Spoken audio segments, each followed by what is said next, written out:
Hallelujah. ಎಲ್ಲರಿಗೂ ಶುಭ ಮುಂಜಾನೆ. ಈ ದಿನದ ದೇವರ ವಾಕ್ಯವನ್ನ ನೋಡೋಣ. 51ನೇ ಕೀರ್ತನೆ 1 ಮತ್ತು 2ನೇ ವಾಕ್ಯದಲ್ಲಿ ಈ ರೀತಿ ಹೇಳಲ್ಪಟ್ಟಿದೆ. ಪ್ರೀತಿ ಸ್ವರೂಪನಾದ ದೇವರೇ, ನನ್ನನ್ನು ಕರುಣಿಸು. ಕರುಣಾನಿಧಿಯೇ, ನನ್ನ ದ್ರೋಹವನ್ನೆಲ್ಲ ಅಳಿಸಿಬಿಡು. ನನ್ನ ಪಾಪವನ್ನು ಸಂಪೂರ್ಣವಾಗಿ ತೊಳೆದುಬಿಡು. ನನ್ನ ದೋಷವನ್ನು ಪರಿಹರಿಸಿ ನನ್ನನ್ನು ಶುದ್ಧಿಗೊಳಿಸು.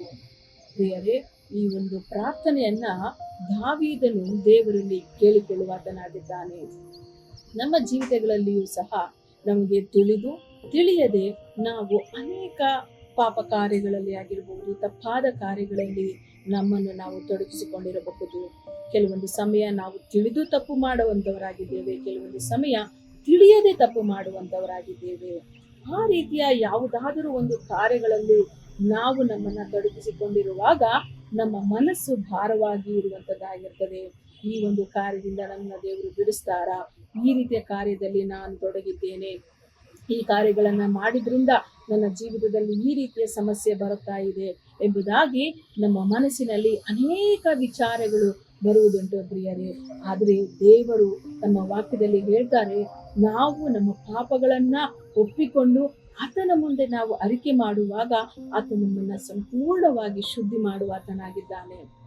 ಹೌದು ಪ್ರಿಯರೇ, ಈ ದಿನ ನಿಮ್ಮ ಜೀವಿತಗಳಲ್ಲಿ ನಮಗೆ ತಿಳಿಯದೆ ಯಾವುದಾದರೂ ತಪ್ಪುಗಳನ್ನಾಗಲಿ ಪಾಪ ಕಾರ್ಯಗಳಲ್ಲಾಗಲಿ ನಮ್ಮನ್ನ ನಾವು ತೊಡಗಿಸಿಕೊಂಡಿದ್ದಲ್ಲಿ ನಾವು ದೇವರಲ್ಲಿ ಕ್ಷಮೆಯನ್ನ ಕೇಳಿಕೊಳ್ಳೋಣ.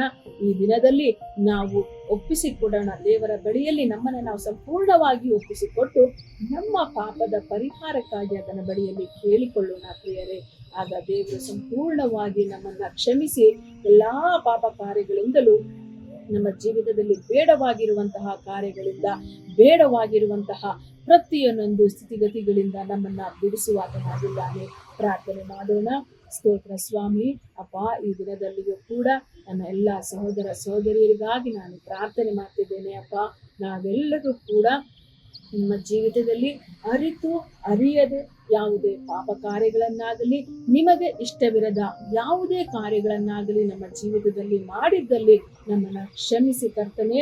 ನಮ್ಮ ಜೀವಿತದಲ್ಲಿ ನಿನ್ನ ಆಶೀರ್ವಾದಗಳನ್ನ ಕಾಣುವುದಕ್ಕೆ ಅಡ್ಡವಾಗಿರುವಂತಹ ಯಾವುದೇ ಕಾರ್ಯವಾಗಿದ್ದರೂ ಅದರಿಂದ ನಮ್ಮನ್ನ ಕರ್ತನೆ ದೂರ ಮಾಡಿ ನಿನ್ನ ಕಡೆಗೆ ನಿನಗೆ ಹತ್ತಿರವಾಗುವ ರೀತಿಯಲ್ಲಿ ನಮ್ಮೊಬ್ಬೊಬ್ಬರನ್ನ ಆಶೀರ್ವದಿಸಿ ನಮ್ಮೆಲ್ಲರ ಪಾಪಗಳನ್ನ ತೊಳೆದು ಸಂಪೂರ್ಣವಾಗಿ ಶುದ್ಧೀಕರಿಸಿ ನಮ್ಮನ್ನ ನಡೆಸಬೇಕಾಗಿ ಯೇಸು ಕ್ರಿಸ್ತನ ನಾಮದಲ್ಲಿ ಪ್ರಾರ್ಥಿಸಿ ಬೇಡಿಕೊಂಡಿದ್ದೇನೆ ಕರ್ತನೆ. ಆಮೆನ್.